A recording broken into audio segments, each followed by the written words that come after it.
তো good morning সবাইকে, আবার একটা নিউ ভিডিওতে সবাইকে ওয়েলকাম।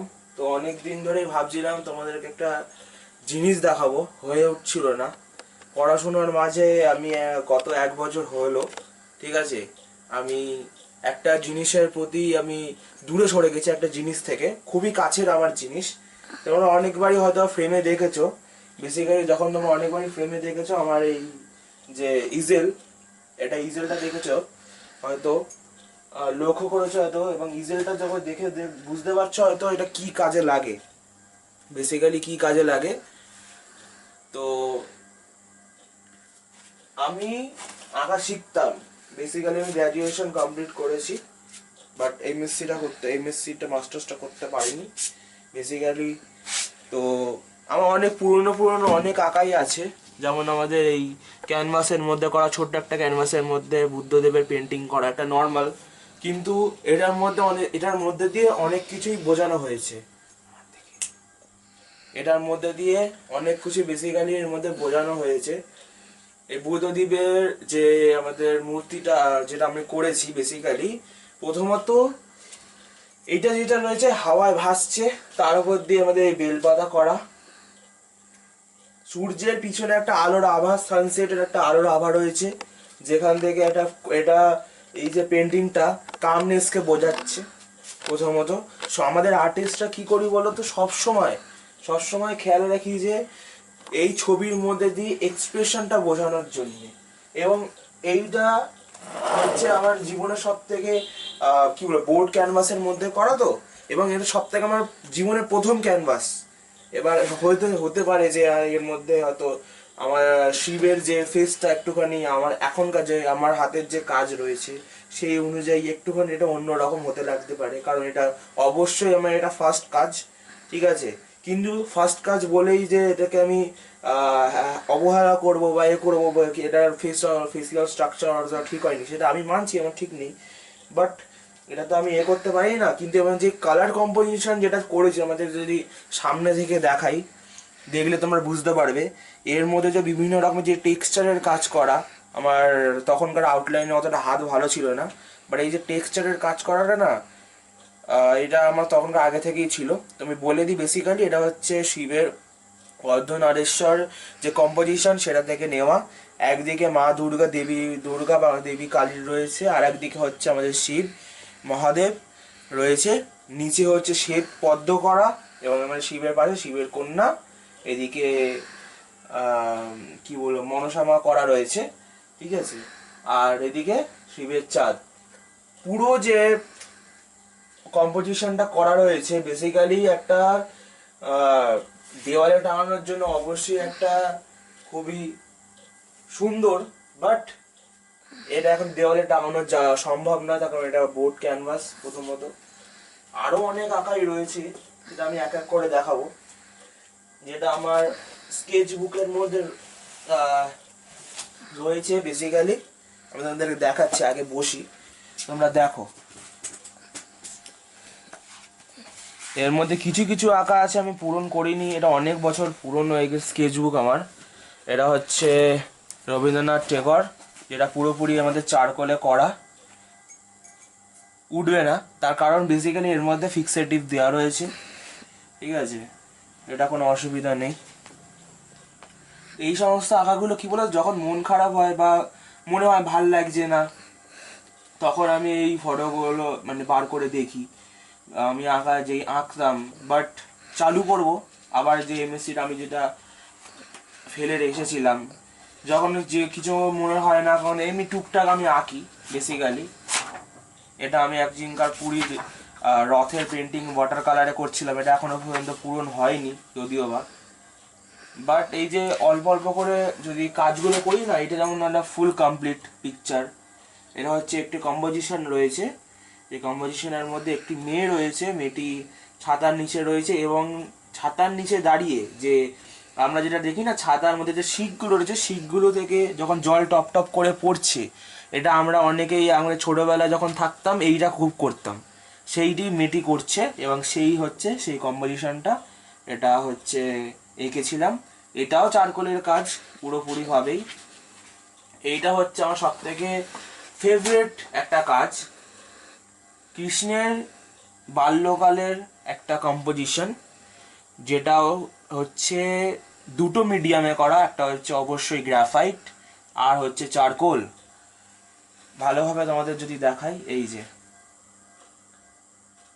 এর মধ্যে চোখের মধ্যে একটা গভীরতা আছে। তোমরা যদি চোখটাকে ভালো করে দেখো, আমি বলবো চোখটাকে ভালো করে দেখাতে। চোখ, তারপরে নাক, এই যে যে কৃষ্ণের বাল্যকালে যে যখন ছিল একটা ছোটবেলায় যখন থাকে দুটো দাঁত ছোট ছোট, এইগুলো হচ্ছে মন কাড়ে। একটা আর্টিস্ট তোমরা বিভিন্ন অ্যাঙ্গেল, তোমরা ফ্রন্ট অ্যাঙ্গেল থেকে দেখলে, তোমরা যদি একটুখানি ধারের অ্যাঙ্গেল থেকে দেখো, এই অ্যাঙ্গেল থেকে দেখো, সমস্ত অ্যাঙ্গেল থেকেই ভালো লাগবে। এই যে কম্পোজিশনটা তৈরি করেছিলাম, এটা আমার এখনো পর্যন্ত সব থেকে বেস্ট কম্পোজিশন আমার মনে হয়, আমি বলবো কি বলবো, স্কেচ হিসাবে। এছাড়া আরো অনেকে আছে। আমি এটা একটা দুর্গার করছিলাম, বাট এটাও পূরণ হয়নি, ঠিক আছে। বেসিক্যালি আচ্ছা, এটা হচ্ছে নর্মাল একটা ব্যাপার, এইগুলো এটার মধ্যে সেরকম কিছু নেই। আচ্ছা, আমি ক্যানভাস নিয়ে আসি, ততক্ষণ ভিডিওটা অফ করতে বলবো। ক্যানভাসটা নিয়ে আসি আমি, তারপরে দেখা। তো আমি ওই ঘর থেকে আরো আরো রয়েছে ক্যানভাস, আমি দেখাতে পারছি না। তো যতটা এনেছি আমি তোমাকে একটা কি বলবো, আপাতত একটা বলবো আমি দেখাতে, আমার পিভিকে দেখাতে বলবো। একবার 360 ডিগ্রি দেখিয়ে দাও, কোথায় যাবে, এটা উল্টো, এদিকে দেখো, এদিকে। আমি এবার এক এক করে আমার দিকে দেখাবো, আমার দিকে দেখাতে বলবো, যে এক এক করে এবার দেখাবো আমি, যে বড় বড় যে কাজগুলো রয়েছে বেসিক্যালি। এইটা যেহেতু এটা টাঙানো থাকে, এটা একটা তো, এটা তো বোর্ড ক্যানভাস নয়, এটা তো ফ্রেম ক্যানভাস বেসিক্যালি, তো এটা টাঙানো থাকে। টাঙানো থাকে দূর থেকে আমি দেখাচ্ছি। এই যে লায়নের যে ফেসটা কত রকম কালার দিয়ে করা, তার উপর দিয়ে যে চোখ, এই দুটো চোখ, এই দুটো চোখ আমার স্পেশাল। আমি যখন করছিলাম আমি নিজেও ভাবতে পারিনি যে এতটা ভালো হবে। চোখটা পুরো জীবন্ত চোখের মতন লাগছে। আমি পরে যখন করেছি, সিরিয়াসলি বলবো, একজন আর্টিস্ট কোনোদিন বুঝতে পারে না যে তার আঁকার আউটপুট কিরকম ভাবে তার বেরোতে পারে। আমি সামনে থেকে, একদম সামনে থেকে দেখাচ্ছি। এই দেখো, এই যে চোখ দুটোই দেখবে। যে কোনো আঁকার মধ্যে আমি বলবো, সে তোমরা নর্মাল একজন, তোমরা মানুষের পোর্ট্রেটই করো, কিংবা পোর্ট্রেটই করো, কিংবা একজন নর্মাল এই এরকম ধরনের আঁকাই করো, সেটা হচ্ছে সব থেকে একজন মানুষের বা কোনো কিছু ক্ষেত্রে, যেটা তোমরা যখন ফিগারেটিভ কোনো ড্রয়িং করছো, সেটা অ্যানিমাল হোক কি আর হিউম্যান হোক, সেটার মধ্যে সব থেকে বেশি যেটা জরুরি সেটা হচ্ছে চোখ। চোখটা হচ্ছে একটা অন্য মাত্রা পৌঁছে দেয়। এইটা যেরকম রয়েছে, এটা হচ্ছে একটা কৃষ্ণের আর পিকচার। বেসিক্যালি কেমন হয়েছে তোমরা অবশ্যই বলবে। এটা হচ্ছে ফ্রেম করা বেসিক্যালি রয়েছে। এটা হচ্ছে পুরোপুরি গ্রাফাইটের কাজ। এটাও অনেক বছর পুরনো, এটাও অনেক বছর পুরনো। আমি যখন আগে আঁকতাম, এটা ফার্স্ট আই গেস আমার স্কেচ ছিল। তারপরে এইটার পরে তোমরা ইমপ্রুভমেন্ট দেখবে, ঠিক আছে। এইটা হচ্ছে আমার ফার্স্ট হিউম্যান ফিগারে আমার স্কেচ করা, ঠিক আছে, এইটা যেটা রয়েছে। তারপরে হচ্ছে আমার এই আঁকাটা করা। তারপরে হচ্ছে আমি এই যে এরকম করলাম, একটু ইমপ্রুভমেন্ট হলো। তারপরে আস্তে আস্তে আমি এই কাজটা করলাম,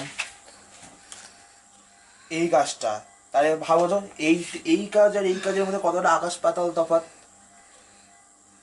সবই হচ্ছে প্র্যাকটিস বেসিক্যালি, বুঝতে পারলে। এবং এই একটা, এটা হচ্ছে আমাদের সার্কেল বা গোল ক্যানভাস, ঠিক আছে। তার মধ্যে এটা হচ্ছে চাইনিজ পেন্টিং। কি করে চাইনিজ? প্রথম কথা, এই যে বার্ডটা রয়েছে এবং এই যে পুরোপুরি যে কম্পোজিশনটা রয়েছে, এই যে গাছের যে কারিকুলামটা, এই গাছটা সাধারণত আমাদের স্প্রিং সিজনে এবং চায়নাতে এই গাছটা প্রচুর পরিমাণে দেখতে পাওয়া যায়। চায়নাতে প্রচুর পরিমাণে দেখতে পাওয়া যায় এবং পাখিটাও তাই, এবং সেইটার বেসে করা। আর কি বলবো, এই আঁকা যতই দেখে আমি হারিয়ে যাই। এইটার মধ্যে একটা আলাদার মধ্যে পিস রয়েছে, এই সমস্ত আঁকা যত আঁকা করেছি। এবং আর একটা 5 সেট অফ ক্যানভাসও আমার কাছে রয়েছে, যেটাকে সিরিজ ক্যানভাসও বলা হয়। বেসিক্যালি সিরিজ ক্যানভাসটাকে ওই বলে রয়েছে। আমি যদি এক্ষুনি জুড়ে দেখাই, ঠিক আছে, তো ওটার মধ্যে ততক্ষণ আমি আগে এখনো বলে দিয়ে যাই যে বেসিক্যালি এইখানে আর একটা রয়েছে। এটা কোনো ক্যানভাস না, এটা ফ্রেম করা। বেসিক্যালি এটার মধ্যে একটা বোর্ড হয়, এই বোর্ডটার মধ্যে পাথর বসে, বাবা প্রচুর ভারী এটা। বেসিক্যালি এর মধ্যে পাথরের কাজ যেহেতু করা, ভালো করে দেখাই। এর মধ্যে শাহজাহানের পেন্টিং করা, তারপর দিয়ে পাথরের কাজ, ঠিক আছে, এবং এর মধ্যে অ্যাক্রিলিক পেন্ট দিয়ে পুরোপুরি কাজটা করা। তোমরা যেটা কাজ থেকে যদি দেখো এটা থাকে, এটার কোনো টাঙানোর জায়গা নেই আমার বাড়িতে। কি বলবো, এত দেওয়াল আছে কিন্তু আমার বাড়িতে টাঙানোর কোনো জায়গা নেই। অবশ্যই একদিনকার টাঙাবো, সেই জন্যই আমি রেখেছি। ঠিক আছে, কবে টাঙাবো সেটাই দেখি।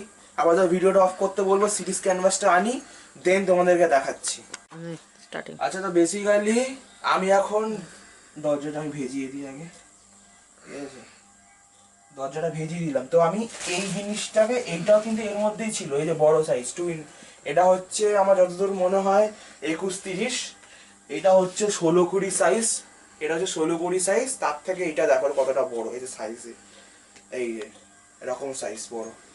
হ্যাঁ, তো এটা হচ্ছে পরপর জুড়বে, তোমরা কিছু বুঝতে পারবে না এখন, ঠিক আছে।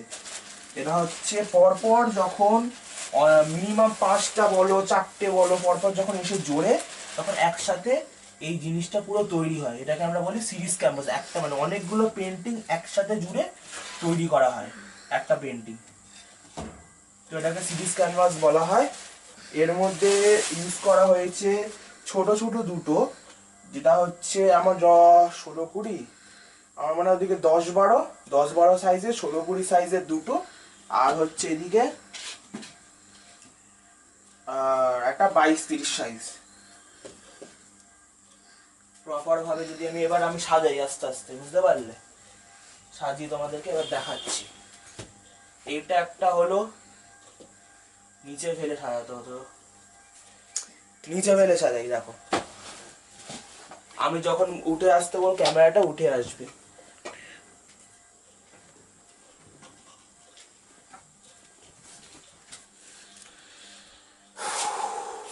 তো চাপের দেখেছি, এবার বলো এত কিছুকে আমি কোথায় রাখবো, চাপের ব্যাপার না। এটা হচ্ছে নর্মালি অ্যাজ আ শো পিসের জন্য আমি বলবো অ্যাজ আ বেস্ট একটা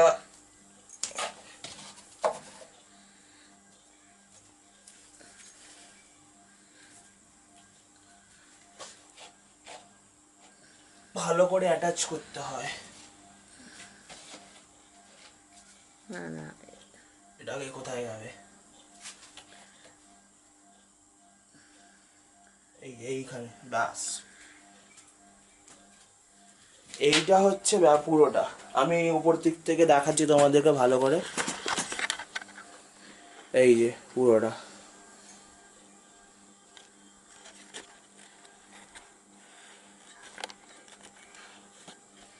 বুঝতে পারছো হয়তো।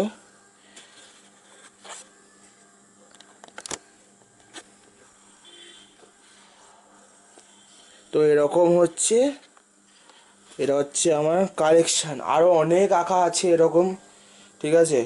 এখন আপাতত আমার বেস্ট আঁকা, এবং আরো অনেক আঁকা আছে যেটা ফেসবুকে রয়েছে, আমার ফেসবুক বলছি, ইনস্টাগ্রাম, সেটা আমি পরে দিয়ে দেবো আমি লিঙ্ক, ইনস্টাগ্রাম চেক আউট করে তোমরা দেখতে পাবে। তো এগুলো হচ্ছে বড় আকার মধ্যে বেসিক্যালি, এবং আমার হচ্ছে যে প্রাইসটা আমি পেয়েছিলাম একবার, তো সেই প্রাইসটা আমি দেখাচ্ছি। ফার্স্ট প্রাইস পেয়েছিলাম, বার করেই দেখাই তোমাদেরকে, আমি বলবো টিভিকে এটা ধরতে, ক্যামেরাটা বার করে দেখ। আরো মেডেল আছে, সার্টিফিকেট আছে, সেগুলো তো সব তোলা আছে, পরে ওগুলো একদিন দেখানো হবে। বেসিক্যালি এটা হচ্ছে আমার প্রাইস পেয়েছিলাম যখন, তখনকার। এটাই হচ্ছে আমার best achievement of my life, মানে কি বলবো, পড়াশোনার জন্য পেয়েছিলাম সেটাও আলাদা ব্যাপার, কিন্তু হ্যাঁ 300 জনের মধ্যে একজন হয়েছিলাম। তো এই প্রাইসটাকে যখনই দেখি না, কি বলবো, আমি ভাবতে পারিনি মানে এটা আমি পাবো। আমি যখন বলি যে স্যারের কাছে করতাম আঁকা, আমি স্যারকে সেদিনকার জিজ্ঞেস করেছিলাম যে স্যার এইবারও কি প্রাইজ দেওয়া হবে। স্যার বলেছিল হ্যাঁ দেওয়া হবে, কেন তুমি আসবে না, আমাকে বলছিল। আমি বললাম না, পাবো কি না আমি তো বুঝতে পারছি না। ও বলছে তুমি আসো না, এসে দেখো। তারপরে যখন অন্যান্য গ্রেডেরও তো অনেক হয়, এবার আমি হচ্ছে অ্যাজ আ সব থেকে সিনিয়র অফ দি গ্রেড ছিলাম, ঠিক আছে। সিনিয়র অফ দি গ্রেডে আমি অ্যাজ আ ফার্স্ট প্রাইজ পেয়েছি।